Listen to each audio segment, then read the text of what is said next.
Writing biography is a strange thing to do. It's a journey into the foreign territory of somebody else's life.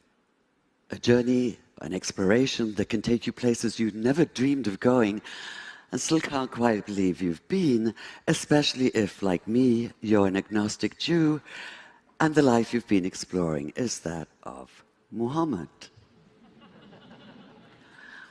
5 years ago, for instance, I found myself waking each morning in misty Seattle to what I knew was an impossible question.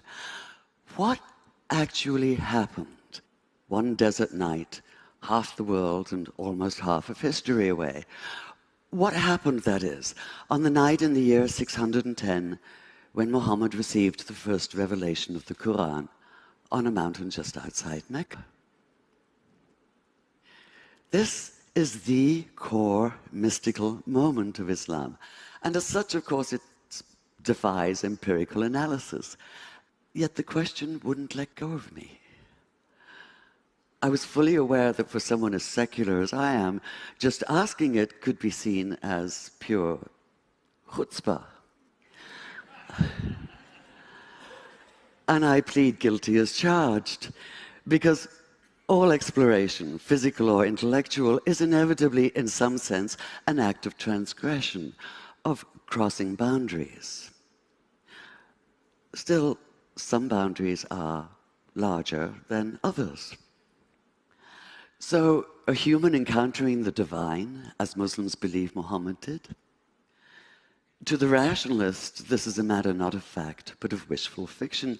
And like all of us, I like to think of myself as rational, which might be why when I looked at the earliest accounts we have of that night, what struck me even more than what happened was what did not happen. Muhammad did not come floating off the mountain as though walking on air. He did not run down shouting, "Hallelujah," and "Bless the Lord." He did not radiate light and joy.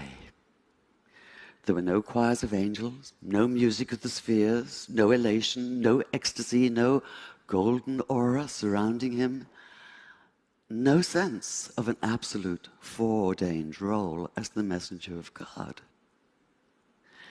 That is, he did none of the things that might make it easy to cry foul, to put down the whole story as a pious fable.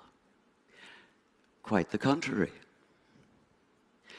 In his own reported words, he was convinced at first that what had happened couldn't have been real.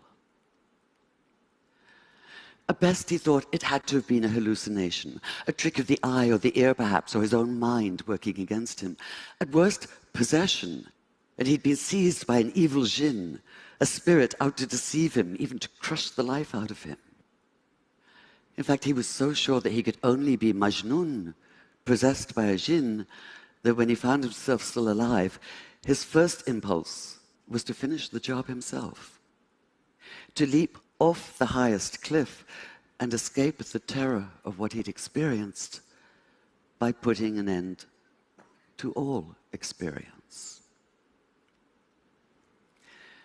So the man who fled down the mountain that night trembled not with joy, but with a stark, primordial fear. He was overwhelmed not with conviction, but by doubt.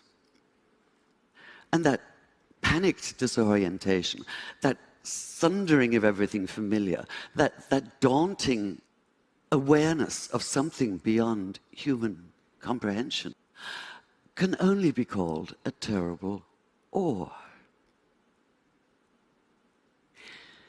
This might be somewhat difficult to grasp now that we use the word awesome to describe a new app or a viral video.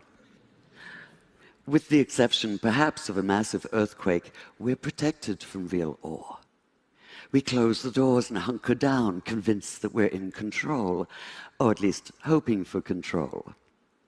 We do our best to ignore the fact that we don't always have it, and that not everything can be explained. Yet, whether you're a rationalist or a mystic, Whether you think the words Muhammad heard that night came from inside himself or from outside, what's clear is that he did experience them, and that he did so with a force that would shatter his sense of himself and his world, and transform this otherwise modest man into a radical advocate for social and economic justice. Fear was the only sane response, the only human response. Too human for some, like conservative Muslim theologians who maintain that the account of his wanting to kill himself shouldn't even be mentioned, despite the fact that it's in the earliest Islamic biographies. They insist that he never doubted for even a single moment, let alone despair. Demanding perfection, they refuse to tolerate human imperfection. Yet what exactly is imperfect about doubt? As I read those early accounts, I realized it was precisely Muhammad's doubt that brought him alive for me, that allowed me to begin to see him in full, to accord him the integrity of reality. And the more I thought about it, the more it made sense that he doubted, because doubt is essential to faith. If this seems a startling idea at first, consider that doubt, as Graham Greene once put it, is the heart of the matter. Abolish all doubt, and what's left is not faith, but absolute, heartless conviction. You're certain that you possess the truth, inevitably offered with an implied uppercase T, and this certainty quickly devolves into dogmatism and righteousness, by which I mean a demonstrative, overweening pride in being so very right. In short, the arrogance of fundamentalism. Could Muhammad have so radically changed his world without such faith?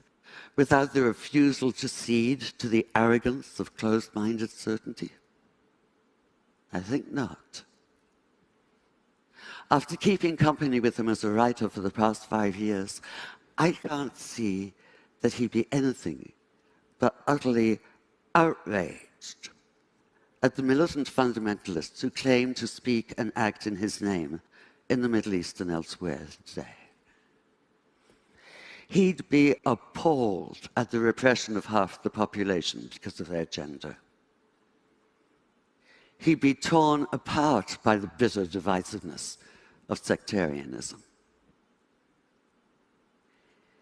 He'd call out terrorism for what it is, not only criminal, but an obscene travesty of everything he believed in and struggled for. He'd say what the Quran says: anyone who takes the life of all humanity. Anyone who saves the life of all humanity. And he'd commit himself fully to the hard and thorny process of making peace. Thank you.